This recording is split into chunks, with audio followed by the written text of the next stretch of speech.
It appears then that the Jews of France were well integrated in the century that followed the French Revolution. This teaches us about the positive outcomes of the emancipation. It is therefore perplexing that it is in this country that the Dreyfus affair took place in 1894, one of the most infamous episodes in the history of anti-Semitism in the modern era.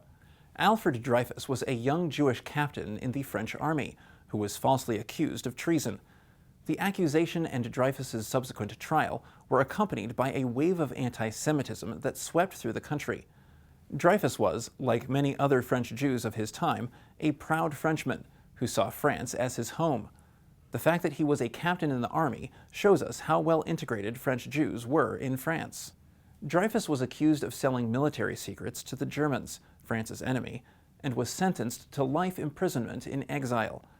Gradually, it became apparent that some with high military ranks were covering up for the real culprit. When the evidence started to unfold and to make its way to the newspapers, public opinion in France split into two opposing camps. Fierce anti-Semitic speech swept France and surprised many who thought the successful integration of Jews into French society had put an end to this old hatred. At the same time, many argued for Dreyfus's innocence. A well-known example was the French novelist, playwright, and journalist Émile Zola, who wrote the famous article J'accuse, blaming French society for being anti-Semitic. The uproar in France eventually led to a retrial, a pardon, and a final exoneration. In 1906, Dreyfus was set free and returned to the army. He later fought in the Great War. The Dreyfus affair is still considered as one of the cornerstones of modern post-emancipatory anti-Semitism. It demonstrated to many that Jews were not safe even as emancipated equal citizens. Let's now return to the question of how such a major event in the history of anti-Semitism took place in a country created on the French Revolution's ideals of civil equality for all. We have to understand the rupture of the French Revolution. It's something exceptional in a way that the French society is now being regenerated.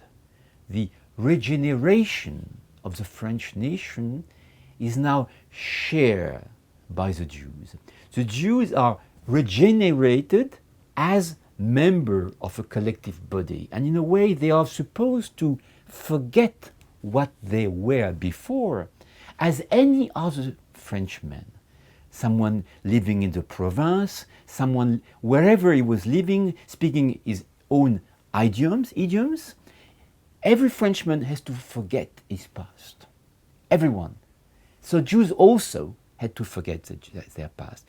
If they forget their past, they can enter within the new society. They are becoming new men, l'homme nouveau, regenerated men. They are supposed to be cut from their past. In a way, they never accept to be completely separated from the past, and this has been seen immediately by the counter-revolutionary people. You see, the French Revolution is the birth of the revolution, and the birth of the revolution has a very deep consequence. It led to the birth of the counter-revolution in the modern period. And the counter-revolution was so strong as the revolution. And the fact that the revolution emancipated the Jews led the counter-revolution to see the Jews as the main target. How can we explain that the French Revolution destroyed Catholicism? It can be explained only by the Jews. It was the Jews who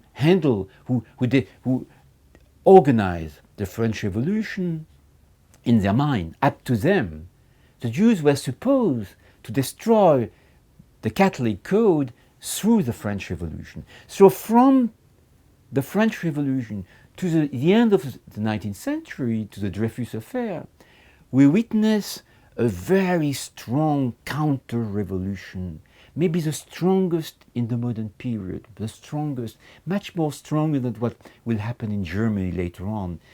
We witness the birth of thinkers who are really aiming to relate modernity, enlightenment, to Jewishness. And to destroy enlightenment implies to destroy Jewishness. So from the French Revolution, this counter-revolution intellectual movement led to many anti-Semite crises. Obviously, the strongest one happened during the Dreyfus affair. But you see the relation. There is not even one country in the world in which the Dreyfus affair could happen. Only in France you could have a Dreyfus affair, because only in France you had many Jewish soldiers within the general staff of the army. You had many Jews as prefects, generals, and so on. During the Dreyfus affair, you had many Jewish generals leading the French army everywhere.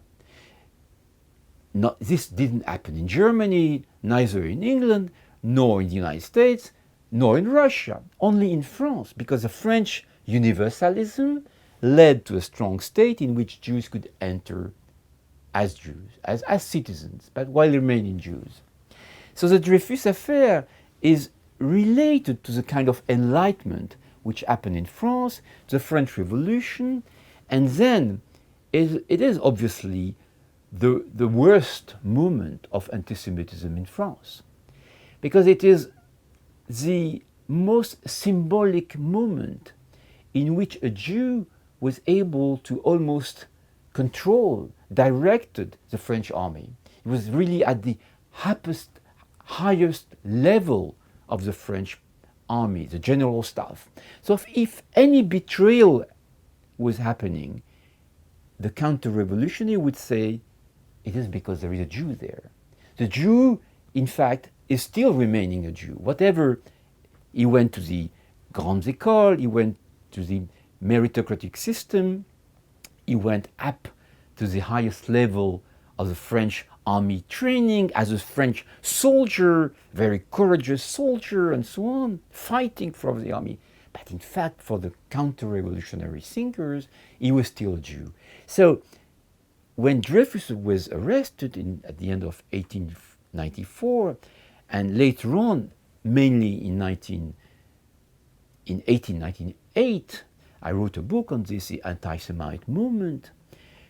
Suddenly, hundreds of thousands of people all around the cities, even in the smallest hamlets of the countryside, will jump on their foot and say, "Death to the Jews!